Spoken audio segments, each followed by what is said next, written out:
Hey everyone, today I'll be answering the question, does Goat Simulator, the original, have lore and story to it? Well, personally, I believe it does, and in this video I'm going to be going over my theory on what the lore and story for the game might be.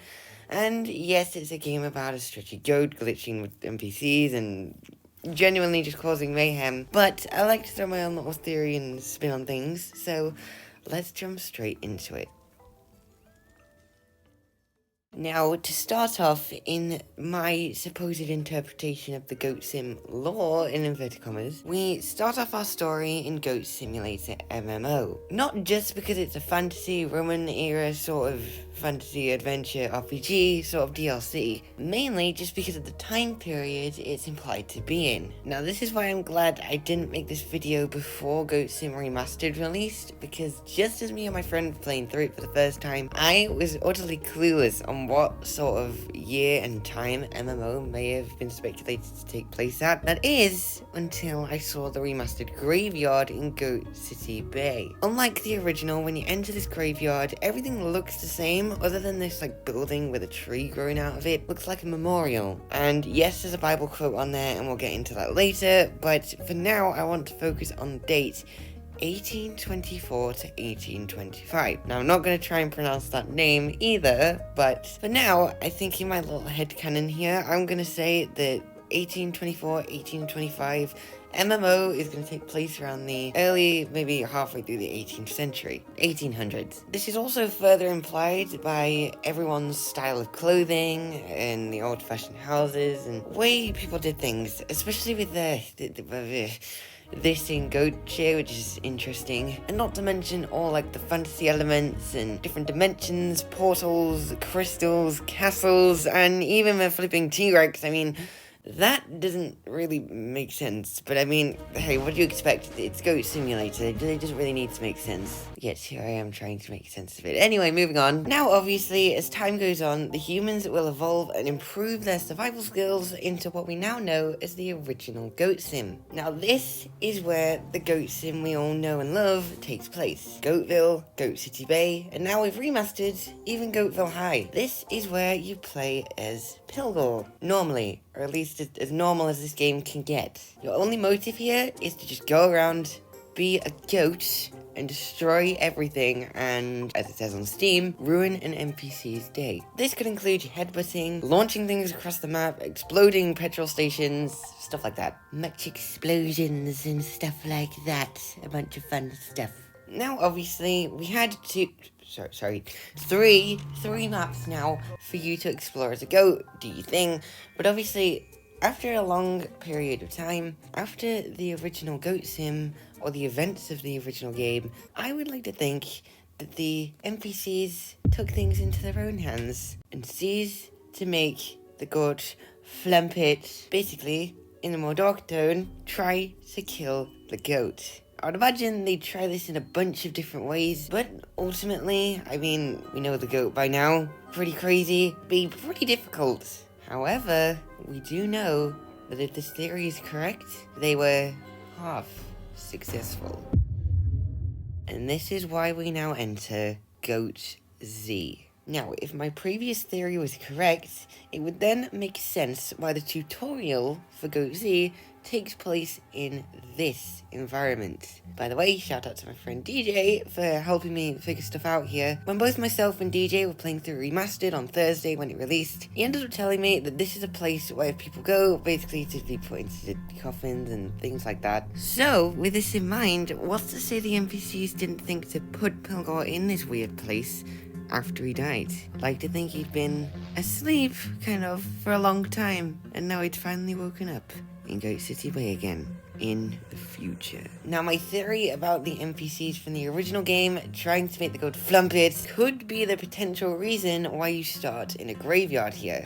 Where did this graveyard come from? How's about the graveyard in Goat City Bay, or perhaps the church and graveyard in Twistrum in Goat MMO. Now, what's interesting about the connection between the church in MMO and the one in Goat Z is that if you go around the back of the church in Goat Z, you'll see some sort of drawing and someone's run off quickly because they dropped their lantern. But if you look closely at this drawing, you'll see that it's of the graveyard. However, one gravestone is crossed out, and that is your own. Now, how is this linked to MMO? Well, yeah, they probably just use the same model, but there's a lot of overthinking in this video, so you might have to get used to that. If you go around the back of the church in MMO, that drawing will not be on the wall. And this leads us to another one of my little theories. Perhaps Gandalf, for the sake of this video, I'm just going to call him Gandalf. Perhaps Gandalf, being an almighty wizard and stuff like that, I know it's a play on The Hobbit, perhaps him being a wizard of some sort had the power to see into the future and knew that the zombie goat, or Pilgor, was gonna rise again. That's why the drawing on the back of the church in Goat Z is there but not present in MMO, because he's not had that future vision yet. Furthermore, the inside of the church and the interior are almost identical to each other. And also, in MMO, if you kick over the table at the end of the row in the church, there's a little underground tunnel that leads you to, and I quote, a not-so-secret cow farm. Emphasis on the word secret, because in Goat Z, that tunnel has been blocked. It was here that I was on the roof that I noticed it was starting to become familiar to a place we used to know. Now, I've had this theory a long time that Goat Z is actually Goat City Bay in some sort of distant future. Obviously not a good one. But honestly, the more I looked into it, the more I found that the evidence supporting it is genuinely overwhelming. Like, for example, Put-in Hotel's still kicking about. Yeah, maybe it's not called the same thing, but you can rebrand things over time. And hey, look at that. Over time, there's the Golden Tower. A second one. And oh hey look, there's a speedboat behind it. The shops that were right in front of the hotel in City Bay have now been morphed into a huge shopping mall over time. Mary's house from Goat City Bay, just across from the hotel again, is still kicking about in the time of Goat Z. The speedboat, which in Goat City Bay crashed into a deserted island, however, in the time of Goat Z, whenever this is, it is now learned to even just jump over the island being evolved into something a lot bigger.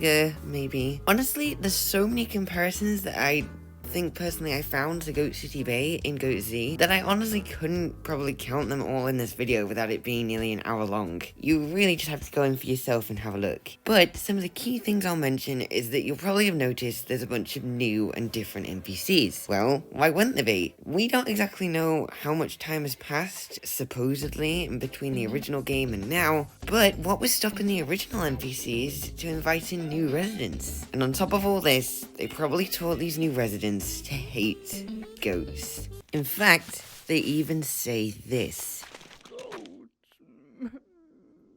Unfortunately, I completely forgot to record it in this footage, but the once clean and beautiful goat statue has now got pink goo on it, symbolizing the NPC's hatred for goats now. Funny, they've even got guards as well, which, when you go up to them, they kick you and try to just make you go away. It's almost as if they knew the goat's return was imminent.